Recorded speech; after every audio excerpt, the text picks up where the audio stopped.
死者呢，卢瑞亨33，无业啊，靠祖产生活。他祖父是盐运司副使。您跟他认识？听说过这号人，没打过交道。已婚，无子，家中包办婚姻，夫妻没什么感情。继续啊，死者身高1.85米，体重将近80公斤。根据袁科长的分析呢，能把尸体吊到树上，说明这个凶手比死者身量更大。先勒死，后吊起来。这后面的袁科长还没说。袁科长不会连这个都看不出来吧？如果要是被勒死的话，死者脖子上的痕迹应该是水平向后的，而这个呢是在喉结上方，斜向延伸到两侧耳后。我们这特别侦期顾问不会没学过检验学吧？死者面部干净，没有任何挣扎痕迹，怎么着能吊起来，然后直接给人吊死？这凶手是大力士啊！赵公子手无缚鸡之力，不代表别人就是弱鸡啊。死者颈椎断裂，上段颈骨脱节，只要绳子够紧，寸劲儿够狠，像这样，啪的一下就死了。啪我一脸！哎呀，上去看看。我也上去看看。你上去干嘛去啊？你上去干嘛去啊？我警察办案呢。我记者采访呀。哎，你快拉倒吧，你掉下来我还得伺候你。哎，少爷，扶好了啊！你慢点。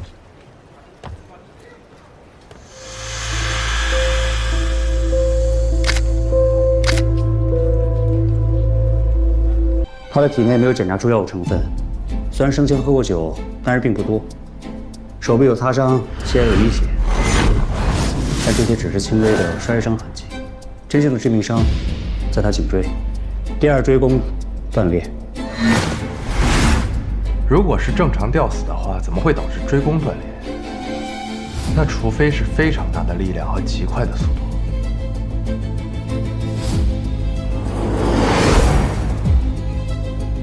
所以才会造成这么深的痕迹。什么能造成这么深的痕迹？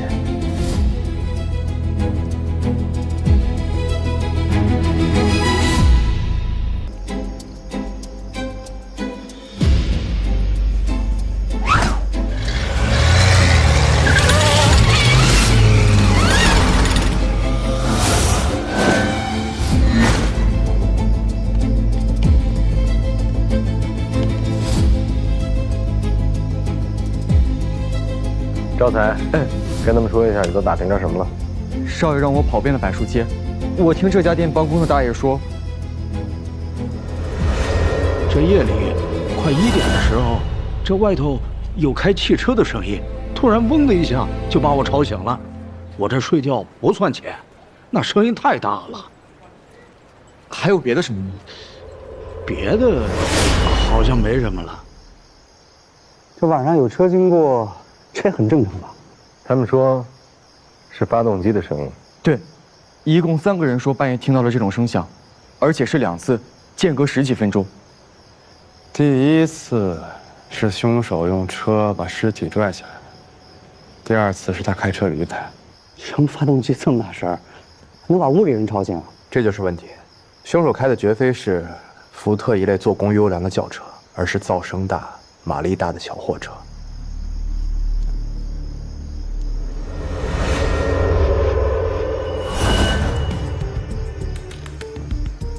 像滑轮、麻绳这种工具，也是运货会用到的。凶手的职业范围缩小了，但我现在有一个疑惑：这卢瑞亨从头到尾都没反抗过，他昏迷了？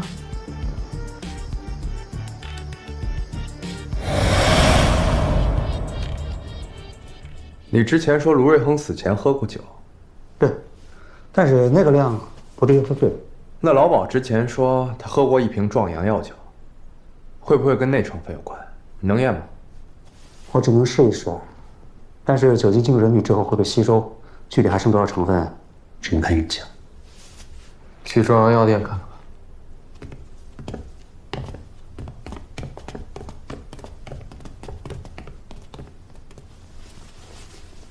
阔少倘为吊死鬼，恶嫖客吊死古树上。哎，来份报纸。八大胡同艳鬼复仇记，卢瑞亨是榴莲妓馆的阔少，强暴巧儿致其上吊自杀。黄二丫是人牙子，与儿子黄成一唱一和，以介绍职业为名，拐骗年轻女孩，再将她们卖进八大胡同，以此牟利。这命案今天才发生，报社3、4点截稿，这作者怎么可能在几个小时之内就都搞清楚了？这作者要么是凶手，要么和凶手认识。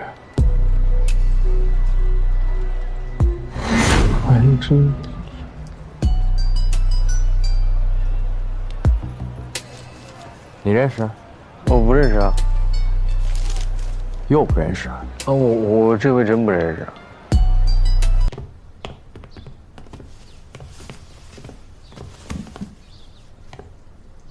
哟，这不是赵七娘吗？个儿长了不少啊。你们认识？老熟人儿。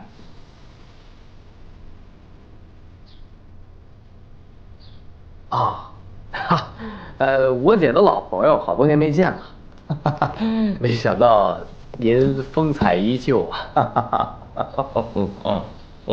活到这个年纪，现在知道姐姐好了。哎，我打小就知道。那个啊，这次主要是想跟您打听点事儿。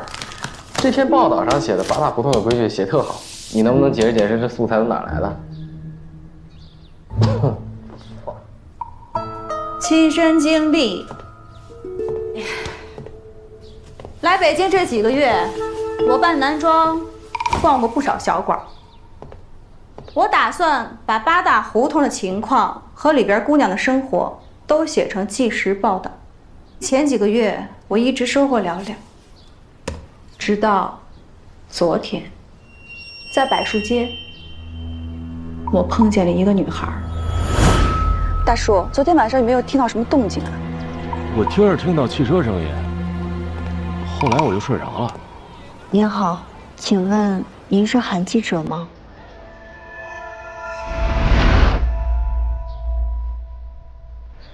他是被黄二丫、黄成拐卖进汉旦馆的，好在被家人找到，赎了出来。文章里巧儿的事儿，就是他告诉我的。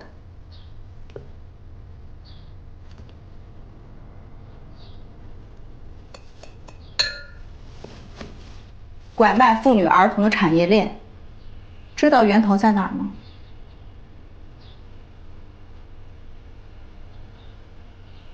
八大胡同。没错，这门生意有着巨大的利益。八大胡同老板们相互通气，形成地下势力网。本地的姑娘能活着出来已是万幸，外地的还有被家人卖进来的，更是求告无门。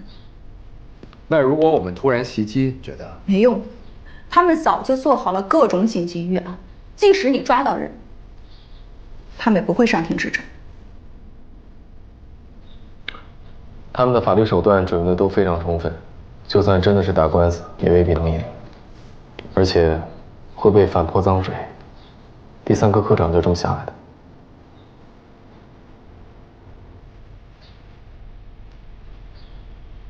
汉旦的具体含义，你们知道吗？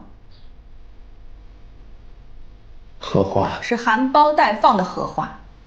为什么巧儿的事儿把卢瑞亨都吓傻了，他还是愿意去汉旦馆？因为这件茶室里面都是小女孩，变态王八蛋好这个。那我们方便见见那个女孩吗？她不想被打扰。接下来，我还会根据她的口述发表后续报道。这些糟心事儿啊，也该见一见天日了。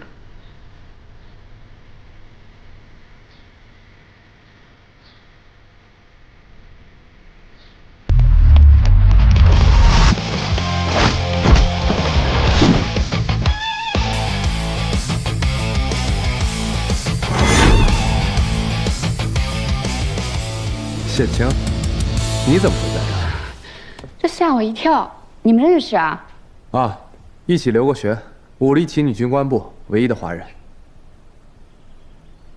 几年不见，跟我切磋还需要帮手啊？这位是赵少商，特别侦缉顾问。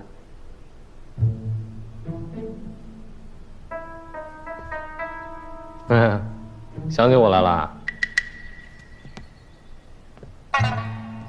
不知道的以为我空气呢，我是侦缉顾问。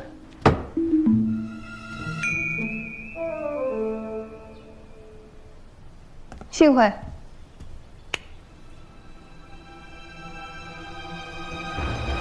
就这个劲儿还当警察呢？我是靠脑力智取的。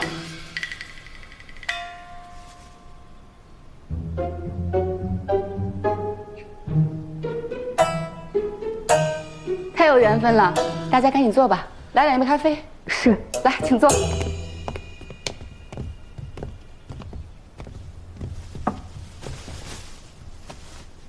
今天怎么会在这儿？我记得你家不是办厂的吗？对，谢小姐家是做日化的，我呢，现在有些闲钱，想在北京开厂，所以托人想和她聊一聊，不知道有没有机会共襄盛举。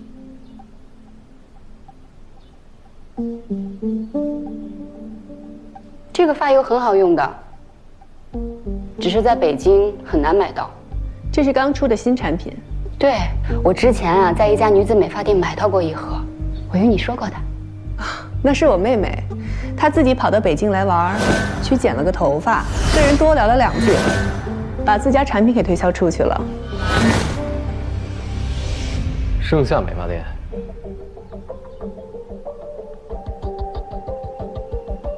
赵公子蛮时髦的哦。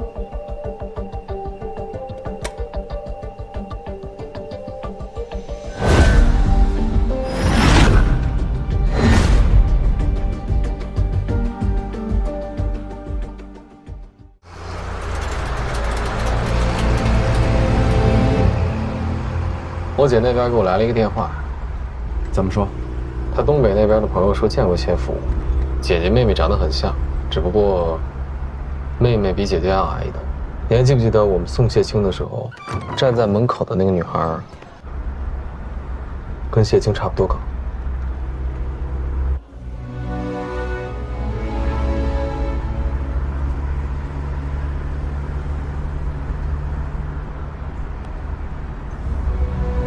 你真的了解谢青？你想要说什么？如果凶手是谢青的话，你会怎么办？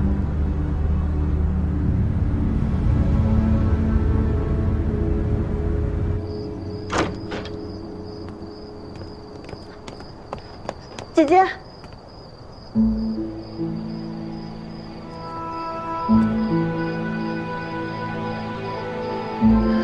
李叔说夏景书没在店里，我去看看。你会杀他吗？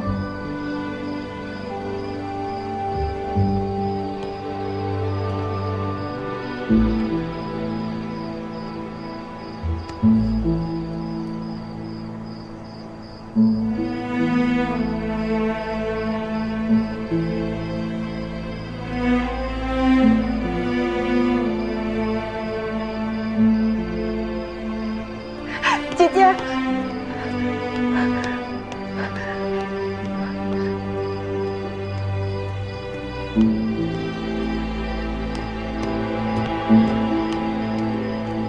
黄婶母子的死状除了一氧化碳中毒之外，有没有别的可能？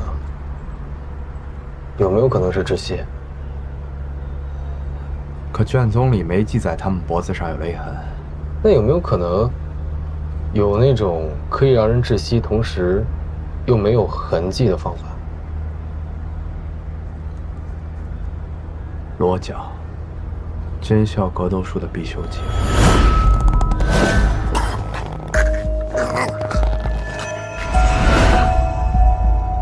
在卢瑞亨被吊死来之前，凶手应该用的就是这一招。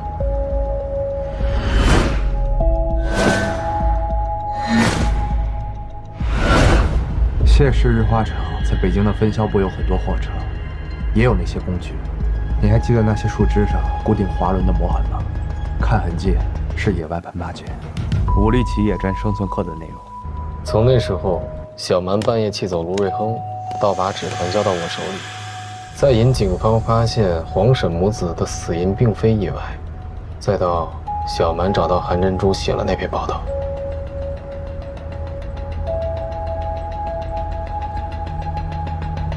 是谢强。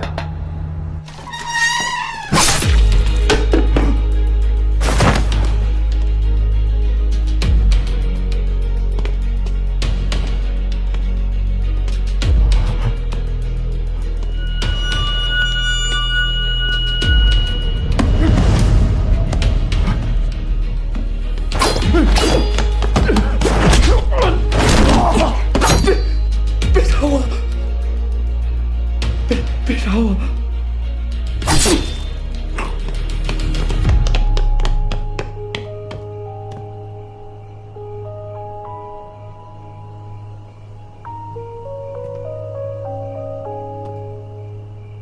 你应该报警。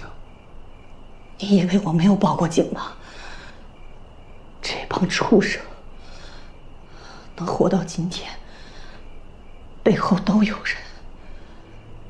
虽然我们家有点臭钱，但在他们眼里，只不过是蝼蚁。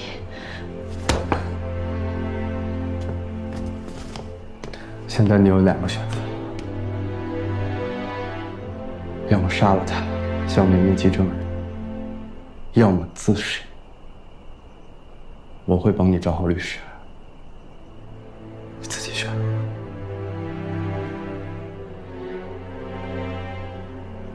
你觉得我该怎么选？选择权在你，不在我。我选1，你就算渎职，以后没办法好好当警察。我去自首，你会因为亲手把我送进牢里而自责愧疚。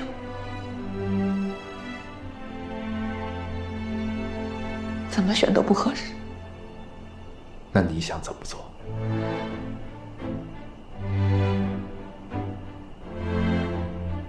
杀了他，你再抓我走。哎，他虽有错，但罪不至死，你不能杀他，你说话呀！你拦不住我的。我拦不住我也得拦啊！他跟那些女孩一样，都身不由己，都是棋子。你要是厉害，把那些狗屎那个被我全都……